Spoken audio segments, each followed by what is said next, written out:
Yes, I would. At least in the fact that crews are usually women. So, like, I think a lot of times that there's a lot of female skippers as well, but, like, there's almost no male crews. Yeah, usually if you have a female skipper, that's going to be a female crew as well. Mm-hmm. It's going to be, like, an all-female team. Yeah. Do you normally see combinations where you have, like, a female skipper and a male crew? I mean, I'm a female skipper, and I have male crew all the time. But often, I think with Army sailing, it's because, like, the crew tends to be, like, the least experienced person. Like, we only have a couple crews, like Ruby, that actually know what they're doing. So, like, the least experienced people, and then just being at the military academy, we have mostly boys on the team. Yeah.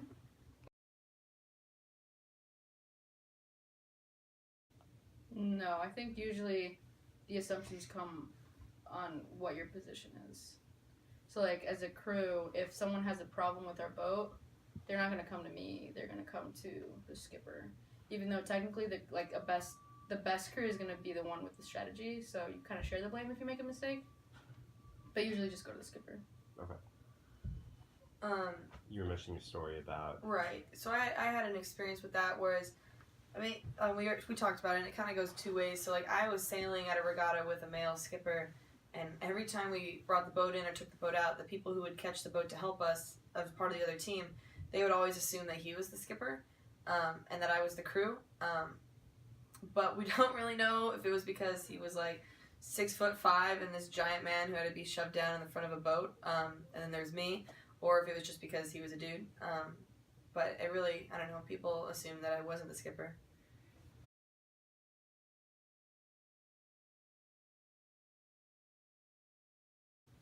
So I started off crewing for Drew Beckman, and I was his crew for about a year and a half, and then I'd never really learned how to skipper, not because I didn't want to, just because I went to the offshore boat, and so I never really got experience with skippering, and then so when I came back to the dinghy sailing, I just did crew because that's what I was most comfortable with.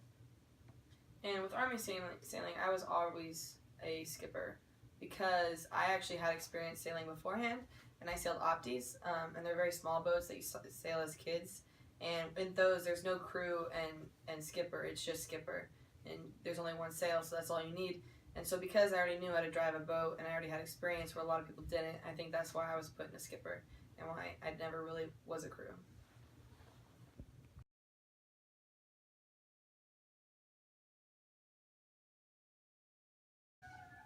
I think it's less of a rule.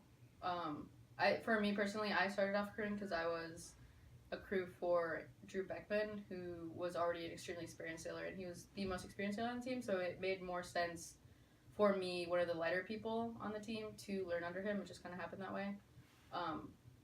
But because we don't have as many women on the team, I feel like you're usually going to get like a combination of mostly like guys as skippers and crews. Yeah, I think we really do what's best. So like what Ruby mentioned about, like, she became a crew because she's light. Like, I think that's really where it starts out, is that women tend to be lighter than men, and so that's why they were originally put in crew positions, because that's what you want. You don't want extra weight on the boat. But I think eventually it kind of turns into women do crew and men do skipper.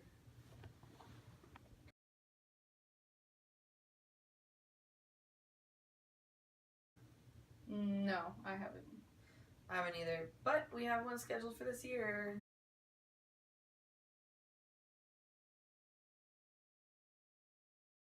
We finally have enough women on our team to actually be competitive. Right. In one. So. Right now in Army sailing, I would say that for dinghy sailors, the best sailors are the women. I don't know how it kind of worked out that way, but it is. Yeah.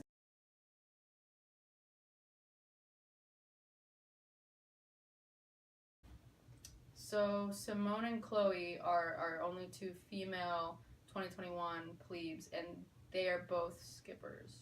Although for Simone, we usually just put her as a crew because she doesn't have as much experience as Chloe. And Chloe goes both ways. Yeah, she can do both. She's probably our most competitive person. Yeah, she's awesome. But Chloe crews for Jen, but Jen's a female skipper, and Chloe crewed for me, but I'm a female skipper, so it doesn't. The two of the ones that I went with her, she. That's both. Because Jen wasn't there. Sorry, but anyway, semantics. She crews.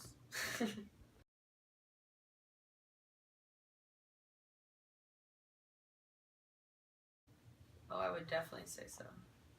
Like, first of all, with offshore, there's a lot of, like, big muscle jobs, and then there's, like, technical jobs, and there's, like, strategic jobs. So, like, as a skipper, like, I think I can only think of one female skipper out of, like, the, 10 boats that we sail against. I think of only one. Suni's got a female skipper, but I'm thinking about somebody else. Okay. So I think there's 2 female skippers. Yeah. But you're right, so out of, like, 10 boats, there's only 2 female skippers.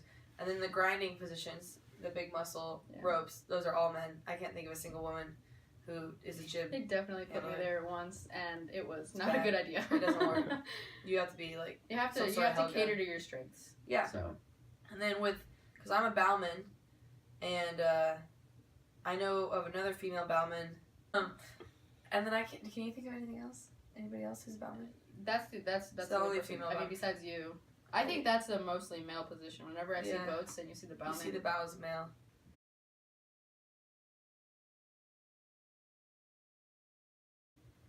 Yeah, so in a lot of the big regattas, there's like a big after party kind of thing afterwards, like a celebratory, we finished the race, or we participated in the race, whether or not they finished.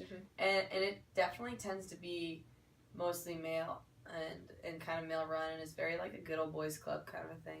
So I think usually with that, you see it less with dinghies, at least in the ones that we participate in, because it's usually college students and we're all just kind of the same tier. But when you're racing with other older experienced sailors, the after parties can get a little uncomfortable for me. I think it's just because everyone wants to just talk to. I feel like there's less of an opening to approach like an older sailor and like talk about sailing, just because you feel like they're gonna have a perception about women in sailing already. I think they do. Like, you're hanging out in a big group of people. It's like all the West Point cadets hang out together, the ones that raced, right? And there's me and like maybe Ruby on the boat, so only like 2 females really, and like they'll always go straight for the guys. Like, they don't really approach us unless the guys are like, well, here's Nina, she's the bowman, talk to her. Or she's the captain of the team. Right. That's true. She's oh my god. Wait, actually, yeah, you're right. They tend to go straight for the guys. When we're sitting at a table and people come up to us, they usually tend to come up to us. And they come up to the table, everyone just looks at you.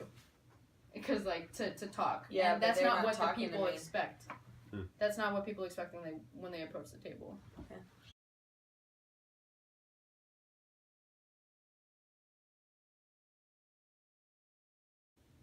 I've only had experience with one other woman sailor, like the way you're talking about. Mm-hmm. Like, this year at the Iowa Regatta, there was a lady on the boat. Lady and a guy. She was his girlfriend, but she was a good sailor too. And that's the only time I've ever really had that. It's always been males.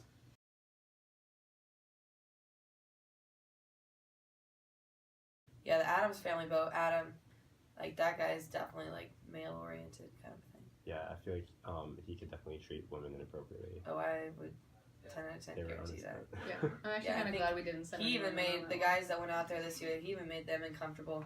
I remember Alex coming back and saying, like, "We're not sailing on that boat again. We're gonna make sure we're on somebody else's boat."